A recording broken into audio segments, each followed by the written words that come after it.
Hi అందరికీ. ఇవాళ మేము Kerala style coconut milk veg pulao చేస్తున్నాం. ప్రాసెస్ వచ్చేసి 2 గ్లాసెస్ ఆఫ్ బాస్మతి రైస్ని మంచిగా వాష్ చేసి పక్కన పెట్టుకోవాలి. తర్వాత మనం కోకోనట్ని 2 పార్ట్స్గా డివైడ్ చేసిన తర్వాత బ్రౌన్ పార్ట్ని తీసుకెళ్ళి మనం స్టవ్ మీద పెడితే మనకి ఆ ఫ్లేమ్కి ఆ హీట్కి బ్రౌన్ పార్ట్ సపరేట్ అయిపోతుంది, షెల్ నుండి బయటికి వచ్చేస్తుంది. దాని తర్వాత మనం బ్రౌన్ పార్ట్ మొత్తం పీల్ చేసేసిన తర్వాత వైట్ పార్ట్ మొత్తం చిన్న చిన్న పీసెస్గా కట్ చేసుకొని మిక్సర్లోకి వేసుకొని వాటర్ యాడ్ చేస్తూ కోర్స్గా గ్రైండ్ చేసుకోవాలి. తర్వాత స్క్వీజ్ చేసుకోవాలి మిల్క్ని. దాని తర్వాత మనం ఒక చిన్న ప్యాన్లోకి ధనియాలు, మిరియాలు, జీలకర్ర, దాల్చిన చెక్క వేసుకొని డ్రై రోస్ట్ చేసుకొని దంచి పక్కన పెట్టుకోవాలి.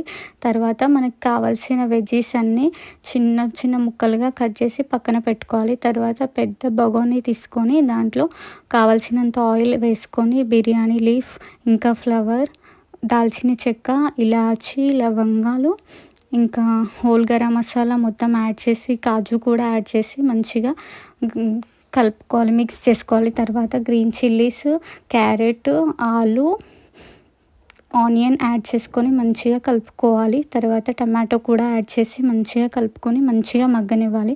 తర్వాత మనం 2 glasses of coconut milk, 2 glasses of water, తగినంత సాల్ట్ యాడ్ చేసి మసలనివ్వాలి వాటర్ని. తర్వాత మనం నానబెట్టి పెట్టుకున్న బాస్మతి రైస్ వేసుకొని మంచిగా మిక్స్ చేసుకోవాలి. మిక్స్ చేసుకున్న తర్వాత కాసేపటికి మనకి వెజ్ పులావ్ అయితే రెడీ అయిపోతుంది.